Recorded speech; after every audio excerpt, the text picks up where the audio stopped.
Guys, welcome back to my YouTube channel. പുതിയൊരു വീഡിയോട്ട് എല്ലാവർക്കും സ്വാഗതം. അപ്പോൾ ഇന്ന് വെളുപ്പിൻ്റെ സമയം 4 മണി ആയിട്ടുണ്ട്. അപ്പോൾ ഞാനും അമ്മയും അച്ഛനും കൂടെ വീട്ടിൽ നിന്ന് ഇറങ്ങുവാണ് കേട്ടോ. അപ്പോൾ നമ്മൾ എന്തൊരു സ്ഥലം വരെ പോവാണ്, എങ്ങോട്ടാണ് പോകുന്നത് എന്നൊക്കെ സർപ്രൈസാണ്. അപ്പോൾ എന്തായാലും ഫസ്റ്റ് നമ്മൾ ഡൽഹിക്കാണ് പോകുന്നത്. അപ്പോൾ ആദ്യം ഇവിടുന്ന് കൊച്ചി നെടുമ്പാശ്ശേരി പോയിട്ട് അവിടുന്ന് രാവിലത്തെ ഫ്ലൈറ്റിന് ഡൽഹി പോവും. പിന്നെ എങ്ങോട്ടാന്നൊക്കെ ഞാൻ വഴിയെ പറഞ്ഞുതരാം. അപ്പോൾ ലെറ്റ്സ് ഗോ.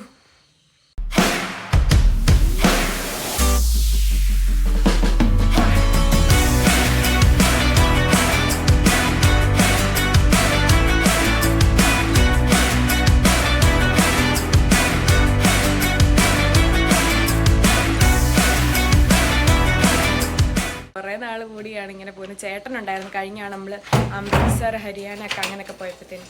ഇത്തവണ ചേട്ടനില്ലാതെ ഞങ്ങൾ അല്ലേ ആദ്യമായിട്ടാണ് പോകുന്നത്. അപ്പോൾ അമ്മതേ ഒന്ന് ലക്ഷ്മോളും സുന്ദരിയായിട്ട് വന്നിട്ടുണ്ട്. അപ്പോൾ നമുക്ക് പോവാം.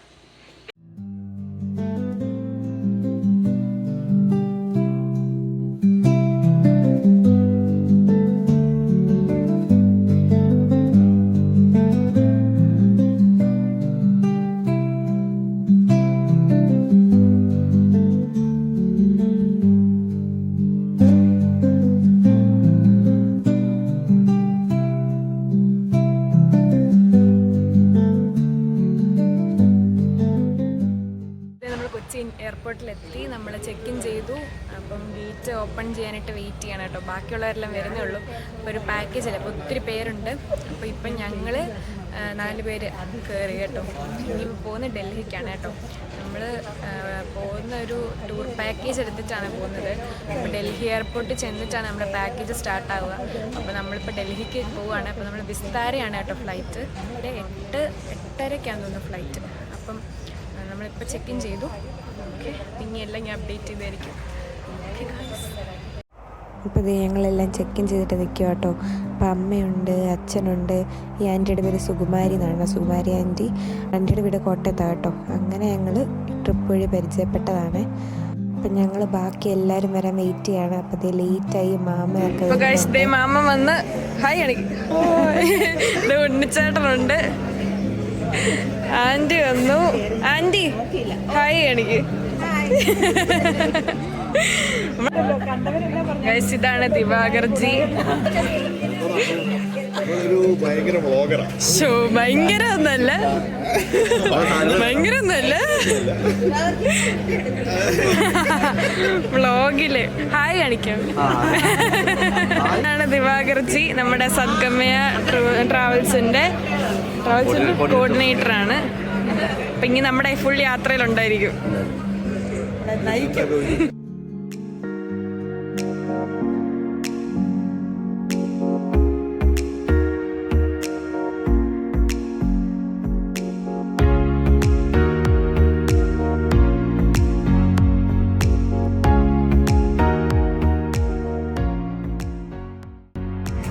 check-in out at 1 euro coaching. Once करेंगे वो डाल के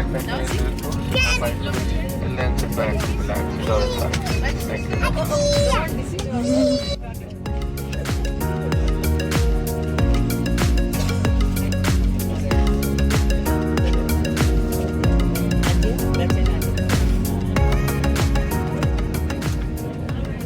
आपकी जानकारी के लिए विस्तारा की सभी उड़ानों में गुटखा जैसे तंबाकू पदार्थों का सेवन भी वर्जित है।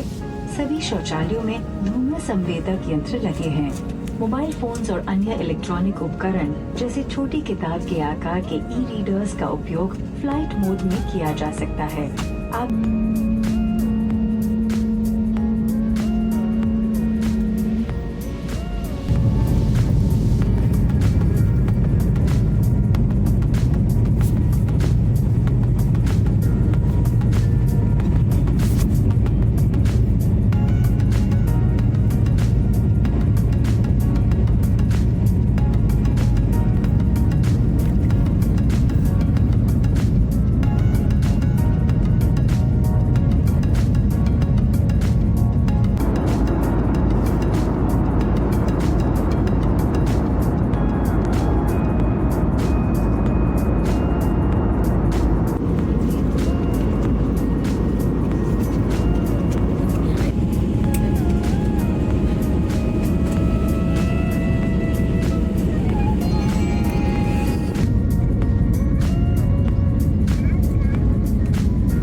കളക്ട് ചെയ്ത് പുറത്തിറങ്ങിയിട്ട് കാണാം.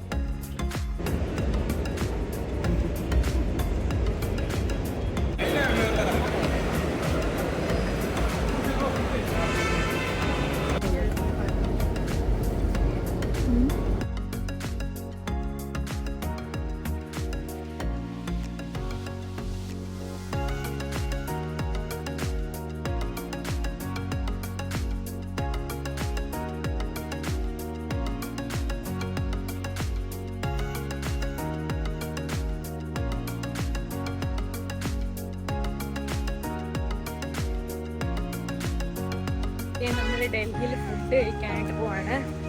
മറ്റേ ആന്ധ്ര ഭവൻ അല്ലേ, അവിടെയാണ് കഴിക്കാൻ പോകുന്നത്.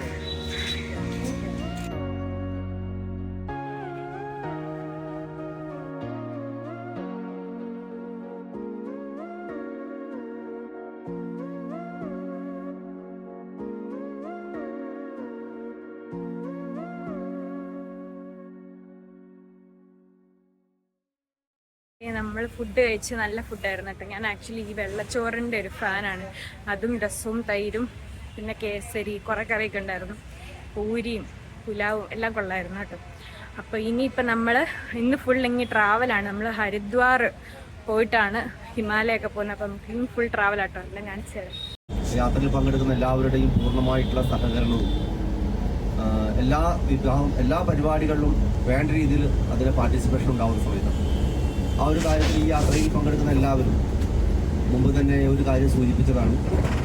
കഥ, കവിത, സിനിമാ പാട്ടുകൾ, നാടൻ പാട്ടുകൾ തുടങ്ങി എല്ലാ കാര്യങ്ങളും യാത്രയിൽ ഉടനീളം നമുക്കുണ്ടാവണം. കാരണം ഈ ഹിമാലയ യാത്ര എന്ന നിലയ്ക്ക് ധാരാളം സമയം നമുക്ക് യാത്ര ഉണ്ടാവും.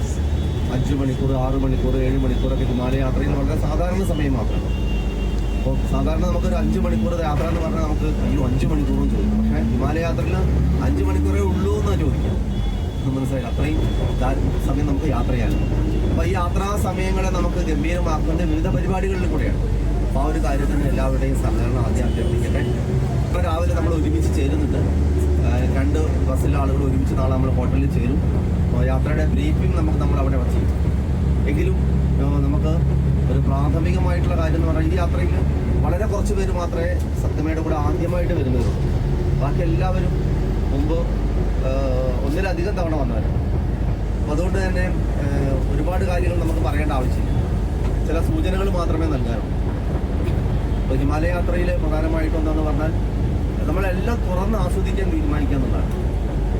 ഒരുപക്ഷെ പലതും നമ്മൾ ജീവിതത്തിൽ എത്ര പ്രകാരമാണോ നമുക്ക് അപ്രതീക്ഷിതമായ കാര്യങ്ങൾ വരുന്നത് അതേപോലെയാണ് യാത്രകൾ. എല്ലാ യാത്രകളും അങ്ങനെയാണ്.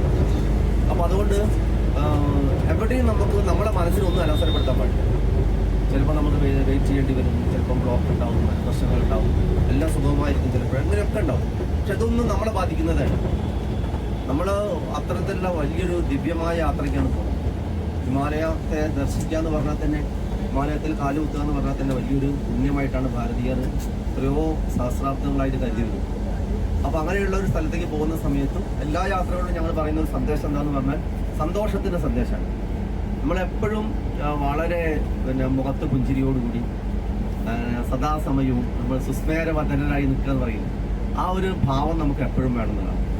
അപ്പം അങ്ങനെയാവുന്ന സമയത്തുള്ളൊരു ഗുണം എന്താണെന്ന് ചോദിച്ചാൽ നമ്മളെ മുന്നിൽ വരുന്ന വഴികളൊക്കെ നല്ലതായിരിക്കുന്നതാണ്. നമ്മൾ എല്ലാ ശ്രദ്ധയോടുകൂടി വേണം നമുക്ക് ഓരോരോ കാര്യങ്ങൾ നീങ്ങാൻ. അങ്ങനെയാവുന്ന സമയത്ത് യാത്ര രസകരമായി. മറ്റൊരു കാര്യം ശ്രദ്ധിക്കാനുള്ളത് സമയത്തിൻ്റെ കാര്യത്തിലാണ്. സമയത്ത് നമ്മൾ എത്തേണ്ട കാര്യത്തെക്കുറിച്ചും പുറപ്പെടുന്ന സമയത്തെക്കുറിച്ചും ഒക്കെ പറയും. നമ്മൾ മലമടക്കുകൾ ആദ്യം ഇല്ലാത്ത മലമടക്കുകൾ ആദ്യം പ്രത്യക്ഷമാവും.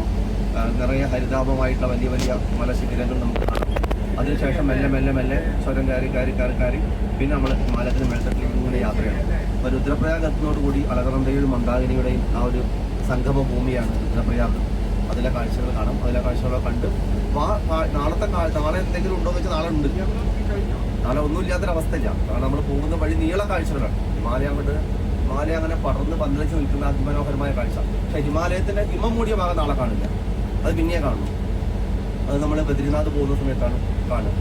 അപ്പോൾ ഇവിടെ നമുക്ക് അല്ലാത്ത കാഴ്ചകളാണ്. അപ്പോൾ അല്ലാത്ത ഹിമാലയത്തിൻ്റെ ആ പ്രകൃതി ഭംഗി, അതായത് ഹരിതഭൂമി ഉണ്ടാകും. ഹിമാലയം അതിൻ്റെ മുകൾഭാഗത്തിൽ പോയാൽ തീരെ ഹരിതഭൂമി ഉണ്ടാകും. പക്ഷേ താഴ്വാരങ്ങളിൽ നാളെ പോകുന്ന റൂട്ട് മുഴുവൻ പൈൻമരങ്ങളും ദേവദാരു വൃക്ഷങ്ങളൊക്കെ നിറഞ്ഞു നിൽക്കുന്ന അതിമനോഹരമായിട്ടുള്ള മലശിഖരങ്ങളാണ്. അത് കണ്ടുകൊണ്ടാണ് നമ്മുടെ യാത്ര. അതുമായിട്ടുള്ള ഗർത്തങ്ങൾ കാണാം. അതിൻ്റെ മൊത്തത്തോടെയാണ് ബസ് പോകുന്നുണ്ടാവുക. അത് അത്ഭുതം. ഇത്രയും ആയിരക്കണക്കിന് കോടി ഒരു മൊത്തം ഹിമാലയത്തിൽ താമസിക്കുന്ന ആളുകൾ 100 കോടിയിലധികം മൊത്തം ഇന്ത്യ മൊത്തം പറയുന്നത്. ഇന്ത്യയിൽ മാത്രമല്ല 5 രാജ്യങ്ങളിലാണല്ലോ ഹിമാലയം കിടക്കുന്നത്. അത്രയും ആളുകൾ താമസിക്കുന്നത് മൊത്തം. അപ്പം എന്തായാലും ആ കാഴ്ചകളിൽ കൂടിയാണ് നമ്മുടെ യാത്ര. ഒരു 4 മണിയോടുകൂടി നമ്മൾ രുദ്രപ്രയാഗിലെത്തുന്നതാണ് പ്രതീക്ഷിക്കുന്നത്. അവിടെ എത്തിക്കഴിഞ്ഞാൽ നമ്മളവിടെ താമസിക്കാം. അപ്പോൾ സമയമുണ്ടെങ്കിൽ നമ്മൾ നേരത്തെ എത്തുകയാണെങ്കിൽ നമുക്ക് അവിടെ രുദ്രപ്രയാഗിൽ അവിടെ ഒരു ശിവക്ഷേത്രം ഉണ്ട്. പറ്റുമെങ്കിൽ അത് കാണാൻ പോകും. പക്ഷെ അതെന്താണെന്ന് വെച്ചാൽ സ്റ്റെപ്പിറങ്ങി എല്ലാവർക്കും പോകാൻ പറ്റാൻ പ്രയാസമായിരിക്കും. അങ്ങനെ സ്റ്റെപ്പിറങ്ങി താഴെ എത്തണം. അങ്ങനെ അവിടെയാണ് ക്ഷേത്രമുള്ളത്. അത് സംഗമത്തിൻ്റെ അടുത്താണ് ക്ഷേത്രം.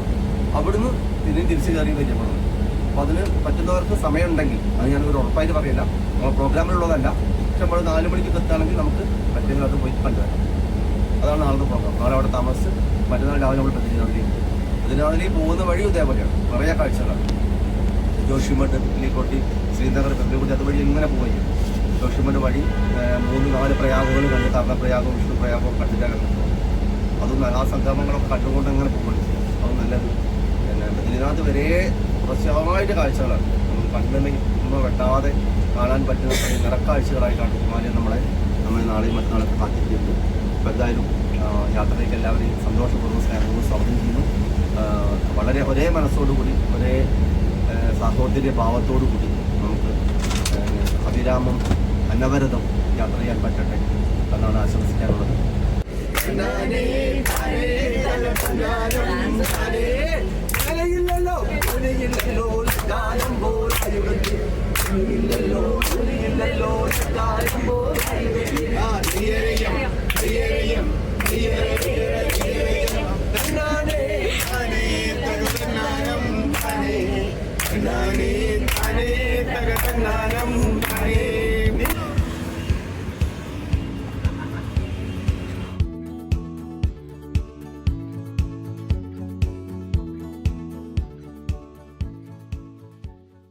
അപ്പോൾ ഇപ്പോൾ നമ്മൾ ഡൽഹിയിൽ നിന്ന് ഹരിദ്വാറിലോട്ട് പോയിക്കൊണ്ടിരിക്കുക. രാത്രിയാവും ഹരിദ്വാർ എത്താനായിട്ട്. എന്നിട്ട് നാളെ നമ്മൾ രുദ്രപ്രയാഗിലോട്ട് പോകുന്നത്. അപ്പം എല്ലാം റാൻഡം ആൾക്കാരാട്ടോ. ഇപ്പോൾ ജസ്റ്റ് പരിചയപ്പെട്ടതാണ്. 2 ബസ് അടച്ച ആൾക്കാരുണ്ട്. അപ്പം ഞങ്ങളിത് ഇവിടെ ചായ കുടിക്കാനായിട്ട് കയറിയതാണ് കേട്ടോ. ഇനി ഇത് നമ്മുടെ യാത്ര തുടരുകയാണ്. മീറട്ടോ. അപ്പം മീറട്ടാണ്. ഓക്കെ, നല്ല അടിപൊളി ചായ കിട്ടും കേട്ടോ. നല്ല ടേസ്റ്റ് ഉണ്ടായിരുന്നു. അപ്പോൾ നമ്മൾ പോയിക്കൊണ്ടിരിക്കുകയാണ്.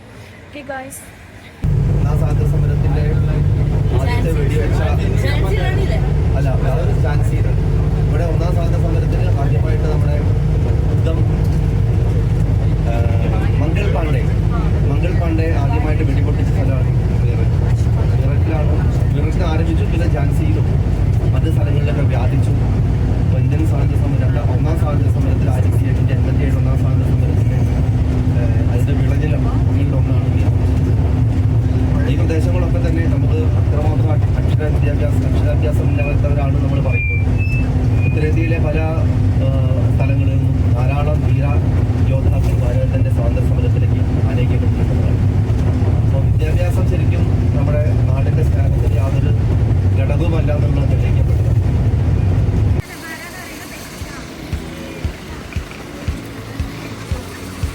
ഇതാണ് കേട്ടോ നമ്മുടെ റൂം. ഞങ്ങളിപ്പം വന്ന് കയറിയുള്ളൂ.